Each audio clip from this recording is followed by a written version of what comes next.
Sebelum melanjutkan, jangan lupa subscribe dulu. Terima kasih. Bab 357, Ellie mengubah namanya.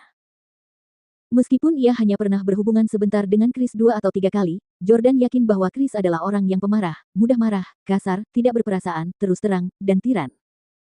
Dia bukan hanya bukan pilihan yang baik sebagai suami, tetapi dia juga pasti bukan ayah tiri yang baik. Selain itu, ada perseteruan antara Chris dan Jordan. Chris sangat membenci Jordan sehingga ia mungkin melampiaskan kebenciannya terhadap Jordan kepada putrinya.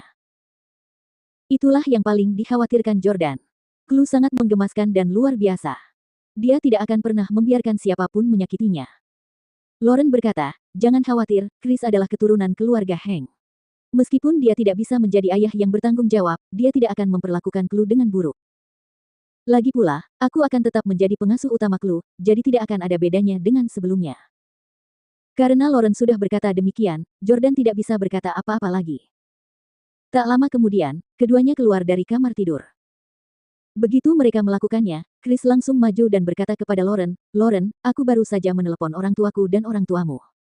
Karena kita akan segera menikah, aku ingin keluarga kita makan malam bersama malam ini." Chris pun takut Lauren akan terpengaruh oleh Jordan dan membatalkan pertunangan mereka, maka ia pun memutuskan untuk mengambil langkah lebih dulu dengan mengajak kedua orang tuanya dan Lauren makan malam bersama guna mengonfirmasi pertunangan mereka. Lauren mengangguk tanpa menolak. Bagus. Chris sangat gembira. Ayo bersiap berangkat. Ayo kita ke studio pemotretan pengantin sebelum itu. Baiklah. Lauren setuju dan kemudian berjalan menuju Jordan, kenapa kamu tidak kembali lagi besok? Tentu. Jordan mengucapkan selamat tinggal kepada Chloe dan kemudian menyaksikan Chris mengantar Lauren dan Chloe pergi. Saat dia pergi, Jordan melihat ekspresi arogan di wajah Chris dan dia tidak dapat menahan keinginan untuk memukulnya. Chris Hank, kamu menghinaku di depan umum di jalan hari ini dan mempermalukanku di depan putriku. Aku tidak akan membiarkan masalah ini begitu saja.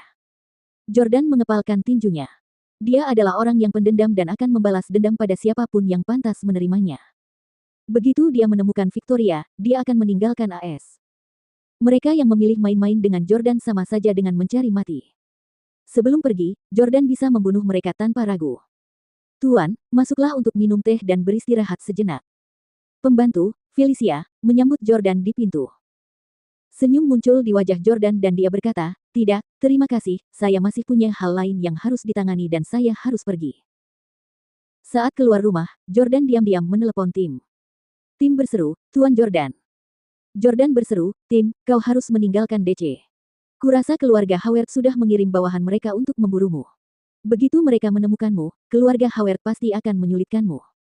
Tim bertanya, jika aku pergi, apa yang akan terjadi dengan keselamatanmu? Jordan berkata, jika keluarga Howard ingin membunuhku, mereka pasti sudah melakukannya saat aku kembali untuk kedua kalinya. Mereka sekarang telah menculik Victoria dengan tujuan memaksaku untuk menyerah dan menikahi Lauren Howard. Mereka tidak akan menyakitiku untuk saat ini. Tim berkata, dalam kasus ini, saya akan pergi ke Houston untuk mencari Salvatore. Saya dengar kasusnya sudah mulai membaik dan dia mungkin akan segera dibebaskan. Jordan telah melihat Martin menelepon beberapa orang untuk menyelesaikan kasus Pablo dan Salvatore, dan tampaknya dia tidak mengingkari janjinya setelah itu. Setelah memberikan penjelasan, Jordan menutup telepon. Jordan kini tidak punya uang sepeser pun, dan ia tidak meminta Tim untuk mengirimkan uang kepadanya karena ia tidak ingin Tim mengambil risiko. Alasannya, ia merasa keluarga Howard diam-diam mengawasinya. Masalah yang harus dipecahkan Jordan adalah mendapatkan uang dan tempat tinggal. Oleh karena itu, Jordan memeriksa peta terdekat, dan kemudian mengikutinya ke sebuah pusat perbelanjaan bernama JFS Mall di dekat rumah Lauren. Itu adalah mall yang sangat mewah di DC dan Jordan bermaksud melamar pekerjaan sebagai petugas keamanan mall tersebut. Pertama, dia bisa menyelesaikan masalah penginapan, dan kedua, dia bisa mendapatkan uang. Tentu saja ada alasan yang lebih penting selain itu. Itu adalah pekerjaan yang sangat cocok untuk membantu Jordan menemukan Victoria. Pusat perbelanjaan itu sering kali dipenuhi orang dan mobil, jadi jika Jordan diawasi oleh keluarga Howard, itu akan menjadi cara termudah baginya untuk keluar dari pandangan keluarga Howard dalam waktu sesingkat mungkin. Jordan jelas merasa bahwa ada lebih dari satu orang yang mengikutinya saat ia berjalan ke mall JFS dari rumah Lauren. Sesampainya di kantor bagian keamanan mall, Jordan mengetuk pintu dan masuk. Di dalam, ada seorang pria parubaya yang sedang merokok sambil menonton TV di ponselnya. Pria itu tidak menarik dan tidak tampak sopan, tetapi ia tampak berwibawa. Halo.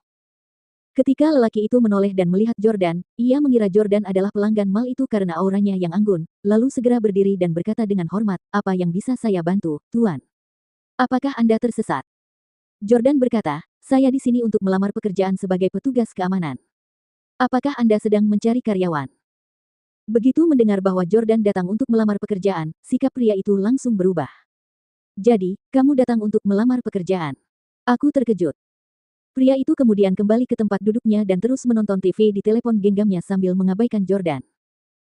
Jordan berkata, "Saya hanya butuh beberapa ratus dolar sebulan dan tempat tinggal." Pria itu terkejut begitu mendengar permintaan Jordan. "Beberapa ratus dolar sebulan? Kamu yakin? Gaji sebesar itu tidak akan ada di kota lapis ketiga atau keempat, apalagi DC." Jordan mengangguk. Pria itu menjadi gembira dan berkata, "Baiklah, kalau begitu Anda diterima. Saya manajer Departemen Keamanan, dan Anda dapat menghubungi saya jika Anda membutuhkan sesuatu di masa mendatang. Ada satu set seragam petugas keamanan di loker. Gantilah dengan seragam itu sekarang, lalu pergilah ke tempat parkir mal di lantai 3. Gantikan Jay yang bertugas di sana dan suruh dia kembali."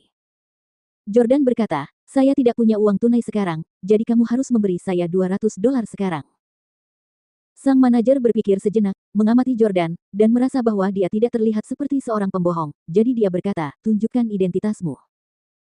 Jordan menyerahkan kartu identitasnya kepada manajer, dan manajer tersebut memeriksanya sebelum mengeluarkan uang tunai 200 dolar dari dompetnya dan menyerahkannya kepada Jordan. "Tinggalkan kartu identitasmu di sini. Kamu beruntung hari ini. Aku biasanya tidak membawa uang tunai sebanyak itu. Belanjakan dengan bijak atau kamu tidak akan punya uang untuk bulan ini." Tentu. Jordan mengambil uang itu, berganti ke seragam petugas keamanan, dan kemudian menuju ke tempat parkir di lantai 3.